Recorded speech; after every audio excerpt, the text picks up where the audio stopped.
Friends, how much longer are you willing to tolerate this injustice? I think you often see how people who have barely scratched the surface of knowledge achieve success, get high positions, open businesses, create and sell courses, consult people, gather followers, and essentially earn millions. Although you yourself understand that you could do better, more useful, deeper, more interesting, because essentially, first of all, you're far from stupid, and secondly, you even consider yourself smarter than others in some ways, but you always keep quiet your whole life, quietly and qualitatively doing your work, and most importantly, you put results first, but remain somewhere in the background. Moreover, I'm sure that among you, there are many who, for example, are even embarrassed to ask for a bonus at work, hoping that other people will notice how hard you work and offer it themselves. But, as you understand, for some reason, they don't. And what happens next? You continue to watch as others take your places where you could have been. And moreover, you internally accept that your work is not valued and others get everything that could essentially belong to you, and you feel it. And what happens? You naturally start to calm yourself down internally, thinking that all this is somehow temporary. Now, a bit later, you'll gain experience, confidence will come, and then you'll take what's yours and naturally get your revenge. But here's an unpleasant truth for you. It consists in the fact that this later, sometime later will never come, because the more you develop, the more experience and knowledge you accumulate, the more you'll fall into the so-called imposter syndrome, and naturally, you'll be even more embarrassed to declare yourself. This is exactly how the Dunning-Kruger effect works, which I decided to dedicate today's video to. And today we'll figure out why smart people constantly doubt themselves, are afraid to manifest, and consider themselves insufficiently competent, while self-confident dilettantes easily push forward and take everything from life. What can I say with confidence? After watching today's video, you'll see what thinking errors prevent you from growing and how to finally come out of the shadows to get from life what you truly deserve. But before we begin, friends, a friendly reminder. I strongly advise you to subscribe to my Telegram channel. There, I regularly share useful insights, thoughts, announcements of new episodes, my personal cheat codes that help me in life and business. The link will be in the description. The QR code will be somewhere here on the screen. Be sure to join. Well, now let's go. Let's start by understanding what this Dunning-Kruger effect is. The story actually began, very interestingly, with banal, absolute stupidity in lemon juice, however strange it may sound. So in 1995, a man named MacArthur Wheeler robbed 2 banks in Pittsburgh in broad daylight without a mask, without any concealment, smiling directly at the surveillance cameras. Moreover, when he was detained, he was simply infinitely shocked. He asked, "Guys, how is this possible? I was invisible." When they began to unravel this tangle, it turned out that this person had heard somewhere that if you smear your face with lemon juice, you won't be visible on surveillance cameras. It sounds like nonsense. There's naturally no logic in this, and there's no need to look for it. But he believed this story, and according to him, he even conducted some test. He really covered himself with lemon juice, took a photo, and didn't see himself in the picture. Either there was no film there, I don't know, or somehow the film didn't develop, I don't know.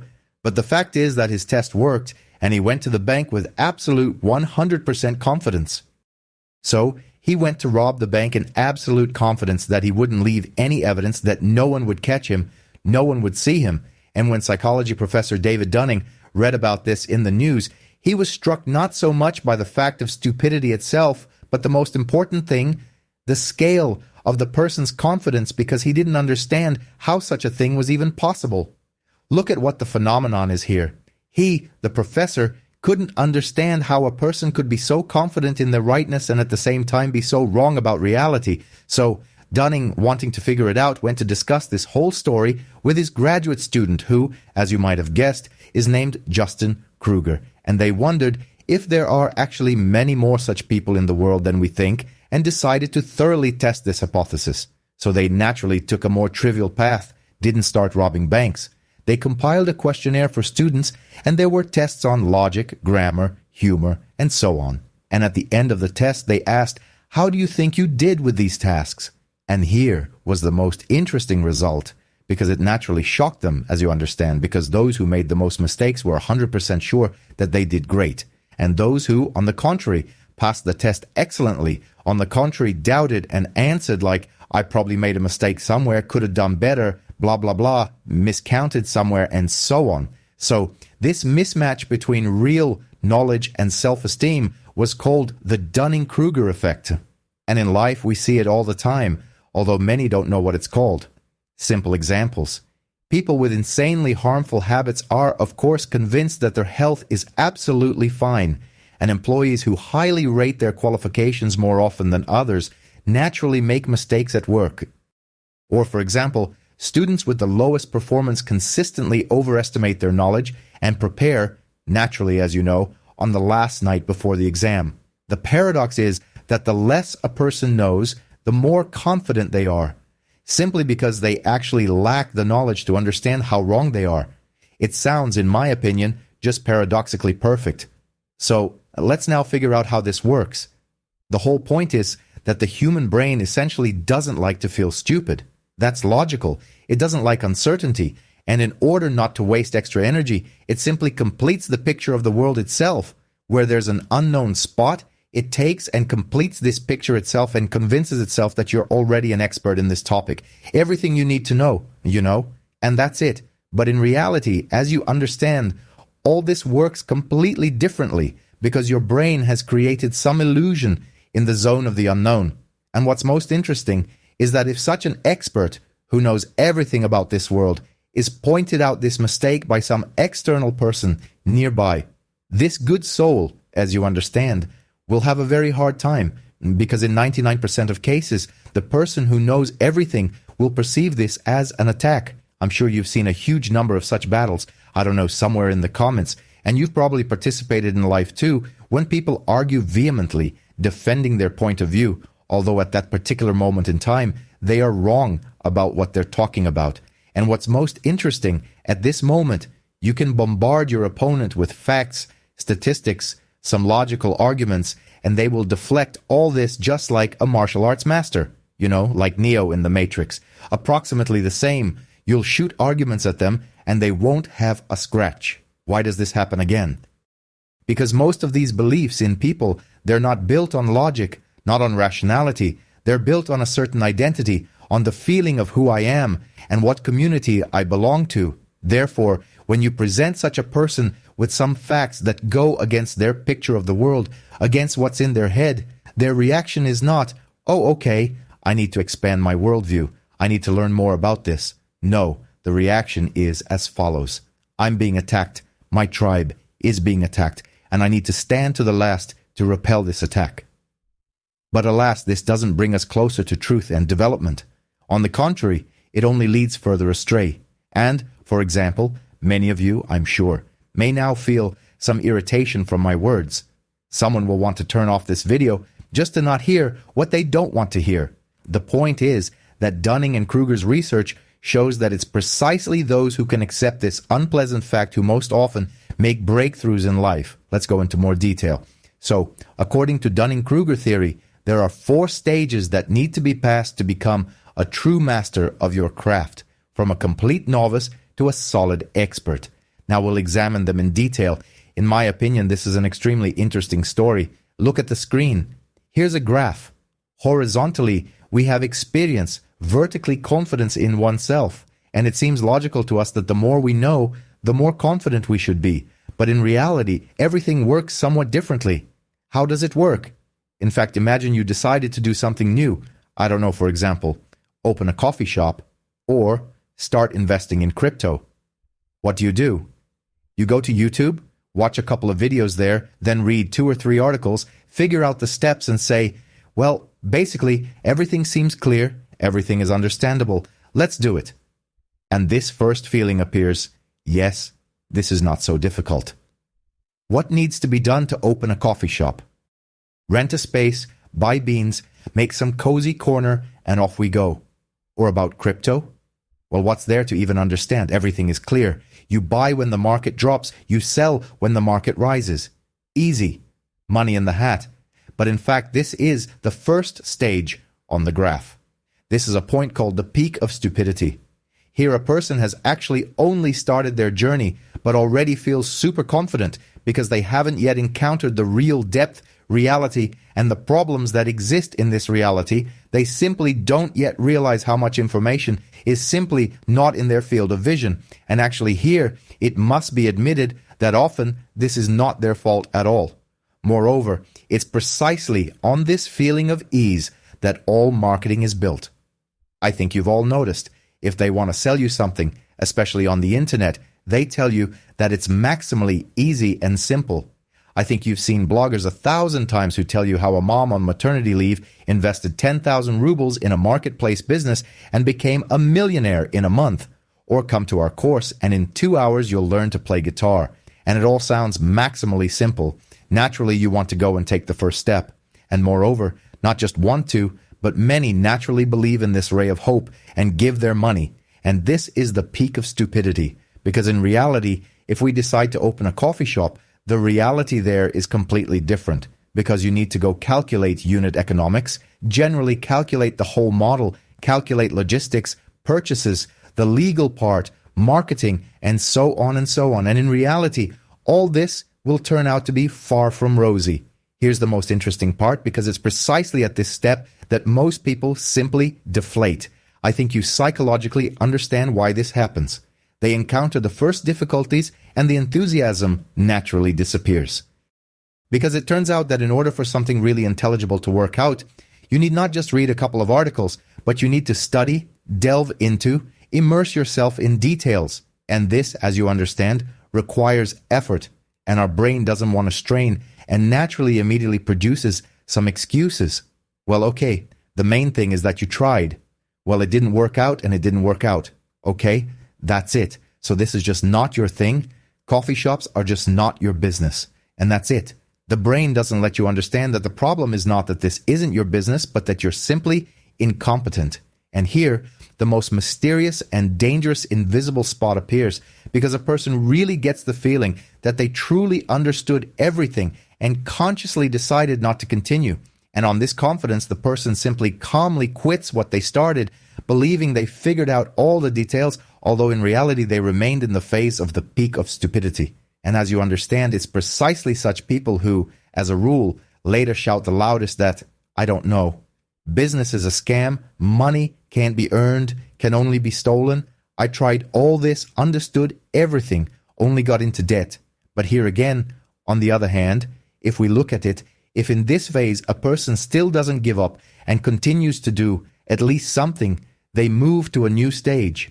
They plunge into the so-called valley of despair. You can now see a point on the graph. I agree.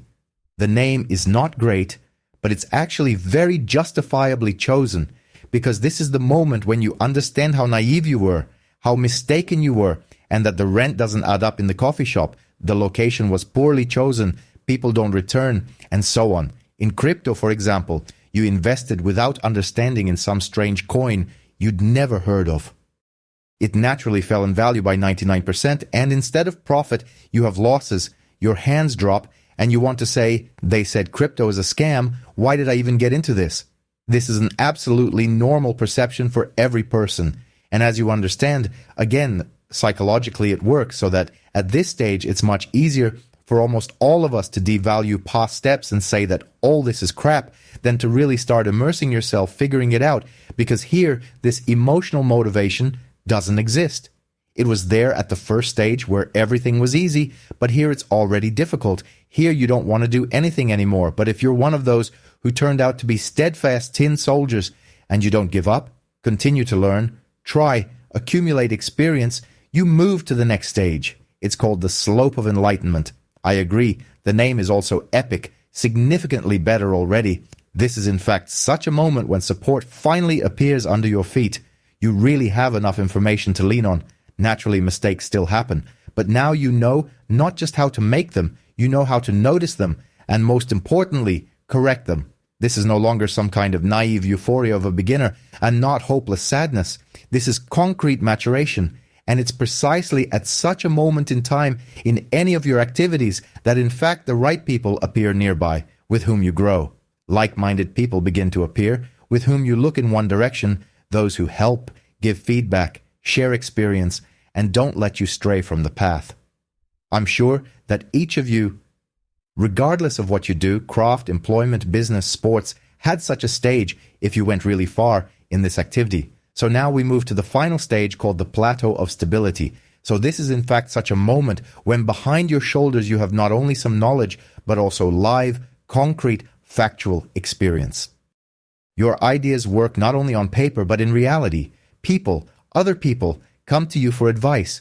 Moreover, the most important thing, probably, is that you're confident in your decisions and no longer strive to prove something to someone. You simply do your thing and your results speak for themselves. And in fact, if you go through all these stages, well, honestly, sooner or later, you'll come to this. Or maybe you're actually already at this stage. And here, the main thing is not to get stuck, not to fall into, often people at the peak get such an illusion that you've understood everything, comprehended this world. This world is completely clear to me now, and then you can just go with the flow. In reality, this is a very dangerous trap that often knocks people off the peak point from which they could have flown off somewhere into space, because in fact, real breakthroughs in life are made not by those who consider themselves the smartest, but by those who maintain flexibility even at the top point, who remain always open to the world, who continue to learn, who continue to improve. And here, we're not talking about digging into some topic deeply all your life and writing doctoral dissertations. No, on the contrary, often strong growth comes when you start looking much broader, when you understand a large number of things in life. Here I can give a huge number of examples. I'll give one that you all know. I've already partially talked about this. For example, I had the same thing. From age 18, I was in business, even from 17, but I always had this side hustle hobby. I always loved doing content, was very passionate about it. At some point, I realized that I have two competencies at a sufficient level and that I can combine them. Actually, I did just that. I started recording business podcasts, and then a completely new stage of development was created in my life. It shifted in a completely new direction. Noticeable growth began, not only in terms of media and business podcasts, but in absolutely different life things, because it brought a huge amount of resources and life really went to a new level. But this happened at the intersection. And what's most interesting, this happened not because I read a lot of books and became some kind of development guru, but because I decided to speak, if you can put it that way. I started sharing what I knew and started asking questions to people who are smarter than me, more successful than me, and not be embarrassed about it. Although before that, it would have been quite difficult to do. Those who have tried themselves in some media space, I think, understand what I'm talking about. So what I'm getting at is that if you feel like a cool specialist, but at the same time, notice that, others, even less experienced, for example, but more self-confident, are overtaking you in some spheres. In some areas, perhaps it's simply time for you to start talking too. Let's say, take public speaking lessons. This, by the way, is a very good thing. Study with a coach on some oratory skills, set your voice, become bolder, and this will allow you to bring your activity, your skills, to a completely new field, to a new level. Because, well, let's be honest, it seems to me, especially in today's world, there used to be a phrase, modesty adorns. Today, modesty is, of course, valued. But it seems to me, in our time, the louder you are, the more confident in yourself, the more you talk about yourself and declare yourself, the more interesting you are to people, the more people listen to you and believe you. That's precisely why, in fact, there's a certain deformation of the world in this. But that's precisely why self-confident people, to some extent, even with less expertise, come forward and lead others. I'm not talking only about media now, of course. Media is just such a small example. And in general, about the ability to open your mouth at the right time, in a good sense, to declare yourself, including at work, for example. And here, it seems to me, such a real important life fork arises, because you'll either continue to be silent, accumulate this irritation that life is so unfair, or you'll start step by step doing progressive things to become more visible to this world. Because if you don't actually do this, you can get stuck in one point for very long years, and then after a lot of time notice that you've actually become that very, inveterate, hardened critic who the only thing they can do is masterfully roll their eyes, evaluate everyone around, be sarcastic, but in fact brings nothing to this world themselves, is stingy, doesn't share any knowledge, any information, any value at all with this world. And here, of course, I practically understand how difficult it can be to take some first steps, to declare yourself to this world at all, because you can feel absolutely confident in your business, but as soon as you go on stage or onto a virtual stage, that's it. Your voice trembles, your head is empty, your hands sweat, and essentially, no one wants to be in the position of a beginner again, especially if you're already a respected specialist in your field entering some new area. But it's very important, in my opinion, to go through. This is necessary if you want, again, in your life, in your activity, to reach a completely new level. I probably still bring it down to my experience here. You understand? It's hard for me to talk about everyone. I'm talking about myself. But in my time, and maybe someone who has been following me for a long time knows that I organized a marathon of public speeches. I organized this for myself back in those distant times, the 14th, 15th, 16th year, when over the course of a year, I set myself hundreds of different speeches at conferences, webinars, some lectures, and so on. How disgustingly embarrassed and constrained I felt at the first speech. And what happened to me a year later is just heaven and earth. And moreover, many now may look at me through the lens of a camera or something else and think it was just given to me from nature, blah, blah, blah. Although, in fact, again, those who have known me for a long time know that as a child, I was just catastrophically constrained. When I first made my speech, there were about 220 people in the hall. During my first speech, 90% of the listeners simply left. For me, it was such stress. Well, I think you can't even imagine. Anyone who has never spoken publicly, I think, can't understand what it's like. And what do you think? Did I hide in a corner that day? Well, overall, yes. I remember clearly I went to my mom's house. I needed to cry to someone. Went there, sat, drank wine, suffered, and so on. But the fact is that at that moment, I didn't, for example, give up on public speaking. I understood, okay, here I was doing something wrong. I understood what I needed to work on, what mistakes I made.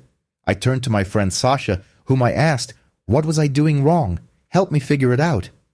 Everything fell into place over time, of course. So my friendly advice to you, let go of old ideas about yourself and this image of an expert who is always right. This very rarely brings any benefit in life. Don't be afraid to look uncertain, especially in your own eyes, because besides you, there's no one there to even judge.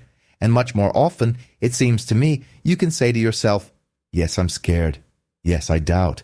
But this is temporary. I'll cope. Now I'll just get some experience and everything will become easy and clear. And I sincerely believe that whoever watched the video today and wants to do something, you, I'm sure, will absolutely definitely cope. And it seems to me that in today's world, strong specialists who know how to competently present information are needed more than ever, because we're very, very tired of all this old school, all this nonsense and this superficiality, boringness. And I, at least, am definitely sure that you are too. Therefore, friends, we're all waiting for you to start speaking and manifesting your own expertise to the world. On this inspiring note, I would like to finish today's episode. Be sure to write in the comments what was most useful for you today, what thoughts caught your attention, what resonated. I'll be interested to read. So, if this episode was useful for you, be sure to support us with a like and subscription. This helps us develop the channel, gives us motivation to shoot new videos. For us, this is really important. Friends, I wish you all not to lose curiosity about life, to treat mistakes calmly, because in fact, mistakes move us forward. That's it. See you next time. Hugs. Bye-bye.